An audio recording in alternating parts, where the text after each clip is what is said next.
ఓం శ్రీ గురుభ్యో నమః. శ్రీమాత్రే నమః. మాఘపురాణం 9వ అధ్యాయం. గంగాజల మహిమ. ఓ కార్తవీర్యార్జున, శివ పూజ గురించి, శివ మహాత్మ్యముల గురించి వివరించదను వినుము. మున్ను శ్రీరామచంద్రుడు రావణుని చంపుటకు సముద్రంపై వారధి కట్టిన చోట శివలింగమును ప్రతిష్ఠించి శివుని ధ్యానించి వారధి దాటి రావణుని చంపెను. అట్లనే హనుమంతుడు సముద్రమును దాటినప్పుడు శివుని ధ్యానించి రామునికి నమస్కరించి మహాబలమును సంపాదించి సముద్రమును దాటెను. అర్జునుడు యుద్ధముకు బయలుదేరే ముందు శివ పూజ చేసి ఈ యుద్ధరంగంలో ప్రవేశించును. మరెందరో మహానుభావులు శివుని ధ్యానించి జయము చేకూర్చుకుంది. స్త్రీలు తమ మనోవాంఛనను తీర్చుకుంది కనుక పూజలు శివ పూజ పవిత్రమైనది. అట్లనే నదులలో గంగానది పరమ పవిత్రమైనది. ఎట్లనగా గంగా జలము విష్ణు పాదం నుండి పుట్టినదియో శివుడి శిరస్సు నుండి ప్రవహించినట్టుదియో అయినందుననే సర్వపాపహరమైనది. గంగా జలములో స్నానమునకు అంత ప్రాముఖ్యత ఉన్నది. ఇంకను గంగా జలము గురించి చెప్పబోనది ఏమనగా, ఏ నీళ్లను కాని గంగా గంగా గంగా అని 3 పర్యాయములు అనుకుని శిరస్సును చలుకొనుచో ఆ నీళ్లు గంగాజలముతో సమానమైన మగును.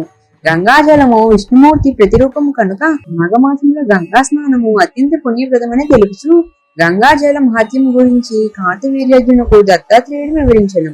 కొంతకాలము కిందట మగధ రాజ్యంలో పురోహిత వృత్తిచే నియమించిన 4 బ్రాహ్మణులుండిరి. 4 కుమార్తెలుండిరి. వారు నిండు యవ్వనవతులై ఉండిరి.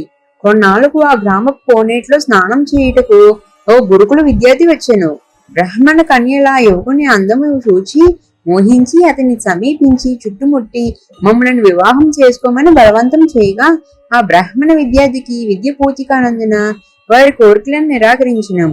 అంత కన్యలు కోపంతో నీవు పిశాచిని కమ్మని శపించగా ఆ విద్యార్థియు మీరు కూడా పిశాచులు అగుదురుగాక అని ప్రతిశాపమిచ్చుడిచే వారంతా పిశాచ రూపములుగా కొలను వద్దనే ఉండి అందరినీ బాధించి ఆహారం దొరికితే వాడాలకి పెనుగులాడుకుంటుండేది. కొంతకాలంకు ఒక సిద్ధుడు ఆ కోనేటి దగ్గరకు రాగా ఆ పిశాచములో తల్లిదండ్రులు తమ బిడ్డలు కలిగిన పిశాచ రూపం ఎట్లు పోవునని అడిగిరి. ఆ సిద్ధుడు వారందరి చేత మాఘమాసంలో గైలోనున్న త్రివేణిలో స్నానం చేయించినచో వారికి ఉన్న పిశాచ రూపములు తొలగిపోవునని చెప్పగా వారు అట్లు చేయొచ్చే 5గురికి యథారూపములు కలిగినవి. ఇట్లు జరుగుటకు మాఘమాస మహత్యమే కారణము.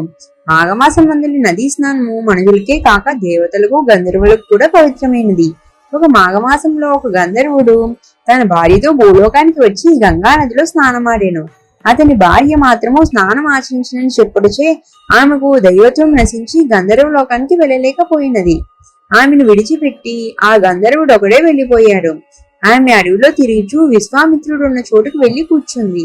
ఆమె అందానికి యవ్వనానికి విశ్వామిత్రుడు తన్మయుడై ఆమెను ప్రేమించుడిచే ఇద్దరూ కలిసి ఉండగా అప్పుడు ఆ గంధర్వుడు తన భార్యను వెదుగుచూ వచ్చి చూడగా విశ్వామిత్రుడు గంధర్వ స్త్రీ ఖేదించుచుండిరి. ఆ దృశ్యము చూచి మందిపడుచు తపస్వేయుండి కూడా ఇలా కామతృష్ణ కలవాడమైనందున నీకు కోతిముఖం కలుగు కాకయని విశ్వామిత్రుని పాషాణమై పడి ఉండమని భార్యను చెప్పించి వెళ్ళిపోయినాడు. విశ్వామిత్రుడు చేయనది లేక వానముఖం కలిగి ఉండగా నారదుడు ఆ విషయం తెలుసుకుని విశ్వామిత్రుని కడకు వచ్చి, విశ్వామిత్ర, క్షణభంగరమైన తుచ్చకామ వాంఛకులోనే నీ తపశక్తినంతా వదులుకున్నావు.